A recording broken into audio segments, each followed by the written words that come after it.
Hi, Jonathan. Just Hello. some reflections first of all on the Jamaica game. I mean, quite some opponents to take on. How do you think your players fared in that one? Yeah, I think we did really well actually. I think the girls, obviously it turned out to be more of a reward for them after the Bristol game, but they enjoyed it. I think we played some good football. I think for about 60 minutes of the game, I think we had the better of the midfield and just maybe lacked that little bit of cutting edge up front. But I think from our point of view, the fact that we've got about 4 or 5 of our academy graduates on the pitch as well was a fantastic occasion for them, their family, and we all left feeling very proud of ourselves that we showed a good account of what we can do. I suppose any opportunity to play against established WSL players and international players is going to be a real good test, both for the players and yourself. Yeah, I mean, you want to play against the best. Obviously, Bunny Shaw in particular was obviously she's a fantastic athlete. I think it was nice to see that none of our girls were afraid. In particular, our 16-year-old Darcy that came on at the end and got into a bit of an altercation with her. But obviously, I love to see those sort of things because it shows that they're ready for the challenge and they're not going to let maybe a named person dictate how they play. Yeah. But if we want to keep improving, if we want to get into that WSL, we've got to test ourselves against those players more and more, and thankfully we had an opportunity to do that with Jamaica, and it's something we'll hopefully look to do again in the future. Because obviously opportunities for youngsters and players from your development sides, it's always difficult, isn't it, to get them involved. So maybe that one was just a great opportunity for you to really see what your entire squad and the players that are coming up are all about. 100%. I think obviously there's a number of players that hadn't played many minutes under me this season, or since I've come in, that got a couple of opportunities there as well, and I think they all took it. I think, again, Sheffield United is really well known for bringing through some top youngsters over the years, and that's something I want to continue doing. And I think obviously I had Fallon, Brogan, Darcy, Ruby, Molly Graham, Chaz Doherty, all on the pitch that all came through the Sheffield United Academy, which is phenomenal, and all did very, very well. So we're going to obviously continue with that, the youngsters push in and see what future they have for us. Good to get Ellie Wilson back from injury. Yeah, obviously I've spoken a lot with Ellie. It's been a bit of a frustrating time for her. Obviously when I came in, I think she injured herself. Obviously, I think it was the second training session she broke her wrist, and obviously it's been a difficult period because she has been in and out of injuries over the last probably 18 months. So it was nice to get her back on the pitch. She's played the last 2 games for the Devs to get some minutes under her belt, but she was chomping at the bits just to be back in and around the first team on a match day. So yeah, really pleased for her. Clearly the Bristol City win is the standout, but I imagine throughout your time since taking over, the fact that you have managed to deliver more consistency in terms of results than the team were having this season, that must be a real bonus for you. 100%. I think we spoke about in the last press conference, obviously playing Bristol, what do we expect and stuff, and I said then we're not going to go and fear anybody, and what I've seen with the team since I've come in is, yes, we've tweaked the style a little bit to be a bit more aggressive and a bit more on the front foot and to try and win the ball higher up. But I think, if I'm honest, I think we should have another 9 points on the board with some of the games we've played. Definitely the first Crystal Palace game we should have won. The Sunderland game we should have won.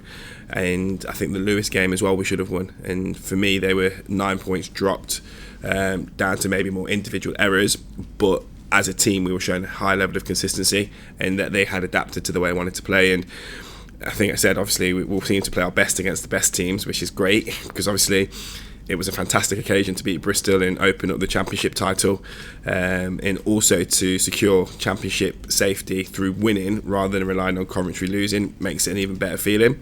But I think you're right, the consistency has been there. I think it's just the execution of the final little bits of detail now that we're working on, and thankfully we managed to show that against Bristol. Do you feel you can be a little harder on your players now, a little bit more, now that you've got to know them a little bit? Because clearly that first month or so will have all been about getting to know them and learning about them and who likes what and how you can manage them as individuals.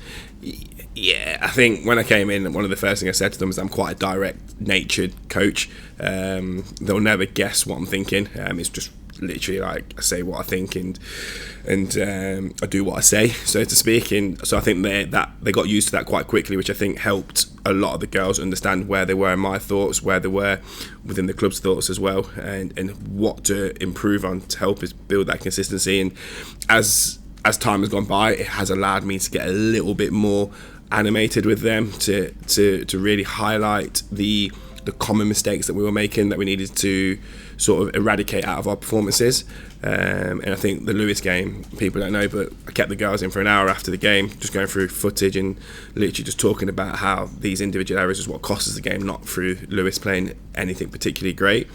But they've now seen that other side to me, which has had a positive impact. And I think the girls have really enjoyed just knowing what they need to do, and having that clarity, which has made a big difference for them. So obviously we'll continue with that, and hopefully we can pick up another 3 points on Sunday.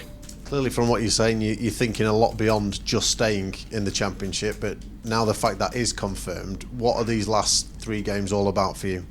Everything's about next season now. Obviously, we want to push and get as high in the league as possible for this season, but the job's done effectively in terms of what was the important job, and that was obviously securing our Championship status. Now it's about having a look at the squad in a little bit more detail, a bit more depth, really starting to highlight to them how I want them to play for next year, and starting to get across some more of my messages a bit more consistently, and maybe not adapted as much that I needed to, because obviously now we need to go in this new direction to not. We don't want to be in this position again. We want to be competitive next season, and hopefully I think the way that I'm thinking, the way that I want the girls to play, that we can do that, and we'll focus on that now heavily over the next 3 weeks to 4 weeks.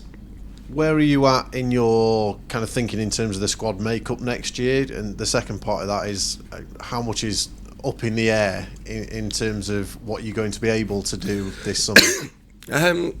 It's always a hard one, that, isn't it? Because the players, we're in a bit of a state of euphoria. Like, the girls work so hard to get to this situation, and look, they feel it even more than me because they've had a whole season of it, and they've done the highs and the lows, and we've now come into like a bit of more sustained highs. In terms of next season, like, I'd be sitting down with the players. It's not just about what I see; it's also about where they see themselves, what they think's best for them as well, and sort of seeing who's really truly aligned to what we want to do next season, and who's really aligned to the way we want to play next season. What we had right now is nobody wants to get relegated. Nobody wants that on their CV. So we came together, but now we need to, like you say, turn that into consistency to next year, and that's what's going to dictate how we move forward. Is who we feel that can be consistent, and whether players feel that they can be consistent in what we want now, and the new demands that Sheffield United are going to put upon the players. One extreme to another, really, in terms of your league fixtures, with Coventry the next up. I mean, they're clearly in a very tough spot, but football's football, and you've got a job to do. Yeah, look, we've played our best 2 games against the top 2. Well, the top 3 actually, when they beat Charlton as well, they were third at the time, and obviously London City and Bristol. And I think what the girls have shown is that they are very, very good players, and there are good players in their own right. Where we've let ourselves down is that I think we've not necessarily taken that mindset into all the other games that they could have done, and I think Coventry will be no different. So the message I've been saying to the girls is, yes, they are relegated, but do not think they don't have their own pride to finish the season off. And for me now, I'm saying to them, we need to finish the season to show that we were a cut above them. It wasn't a close race how it looked for, let's say, 80% of the season. We need to finish to show that we've got an 11 points gap on them now. Let's stretch that to 14 points.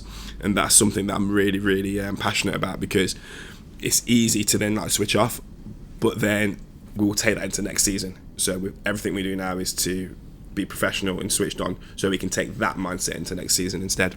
Of course, you never know what's going to happen in football. Even the Lionesses can lose. Yeah, exactly. I know they were a little bit jaded, weren't they, the other night? But I'm sure they'll bounce back, and they'll obviously probably be a nice little bit of a wake-up call for them in time for the World Cup, to be fair. Thanks, Jonathan. Good luck this weekend. Thank you.